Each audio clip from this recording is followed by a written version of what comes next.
mean, hi. It's nice to see them rally. I mean, it's they're incumbents, so it's getting reelected. They've done good work, and it's every once in a while important to come out and sort of revisit the reasons why we put them in office and why we want to continue in office.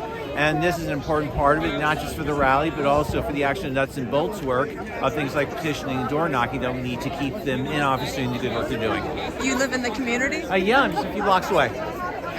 And you said that it's important to keep in mind why you put them in office. So right. What are the main reasons for you? Well, I mean, a lot of it was when they originally came in, like opposing the IDC. That was a group of Democrats in the state Senate who are caucusing with Republicans, so we got them out. Also, certain more policies like a more active environmental policy, more active health policy, more active labor policy. We had the opportunity in the wake of the Trump election to nudge politics in a more progressive direction. We've gotten that in with a lot of the people that we've gotten elected and that we're reelecting from AOC on down. What are the main issues that you'd like to see them address? Well, I think green policy is good. Like in the state legislature, there is a whole package of bills, like a dozen bills that will end fossil fuel subsidies, emphasize renewables, and emphasize more emphasis on renewables. It's called, I think, the Climate Cares Act. It's a 12-step act, so that's something that it'd be very nice to get through at the state level at Albany. Just have one at the top of my head. There are also some protesters here, and I don't know if you noticed. Yeah. And they're saying that they're not happy with the open streets. And well, I mean, no policy is going to be unanimously popular. My own belief is that they are a small minority. They actually, in the council race, they actually backed an independent candidate. They there's this person that a couple of them were advocating who got like maybe less than 4% of the vote on the open street. So I think it's important that everyone be heard. I think there are probably some ways, and you see DOT maybe make adjustments in the open street as it becomes permanent, but I think they are inactive, but they're still only just a small minority in my opinion. Okay. Do you? What they're saying is that these politicians are not responsive to the community. Do you feel that they are responsive? I feel that they are. Bear in mind, no one policy is ever going to be unanimous, but I think there's a difference between being heard and being agreed with. And again, the open street's out here for a couple of. Open Street's out here for a couple of years, and there are, in my opinion, there are still ways that people can make their opinions heard at the community board and with the DOT and so on. And I know I am sympathetic. I know it can be frustrating not having your point of view carried, but I don't think they've not been heard. Okay, thank you. Thank you. All right, tell me why you came out today. Hi, I'm here obviously supporting the nomination of the progressive candidates.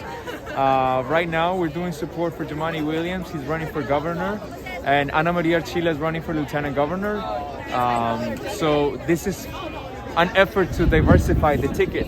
And I'm a major admirer of Ocasio-Cortez and the party of progressive leaders that are stepping up to make a difference for the people, for the low end, for the people, the 99% that we became very famous, but honestly is more like a trademark because when you come down to the real lines of poverty, you have to deal with whether you're gonna have something to eat on your table or whether you're gonna have a roof over your head.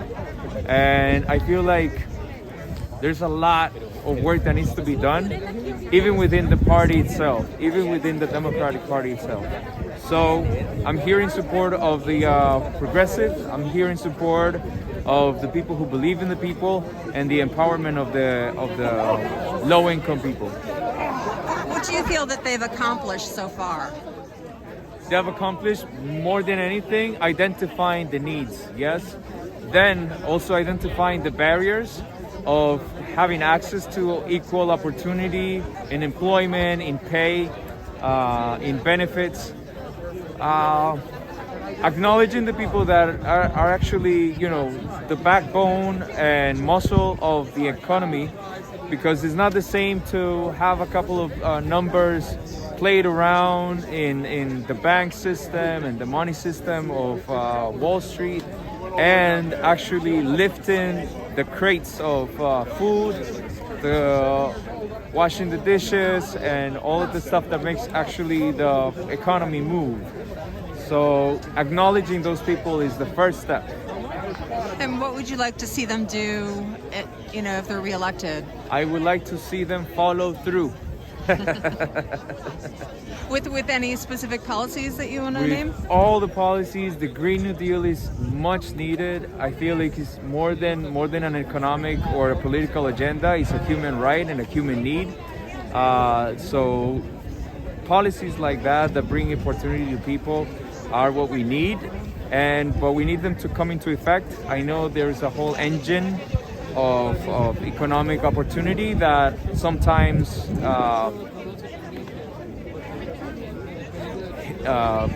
makes obstacles for these type of propositions, legislation, but we have to push through though. What do you think about the protesters that are here today? There are some people protesting who say that they oppose the open streets, that crime has been rising around here, and they don't feel that these politicians have been responsive to the community. I feel like it's great. I feel like it's amazing that everybody gets to raise their opinion. I feel like, believe it or not, it's a privilege to be able to say things without fearing for your life.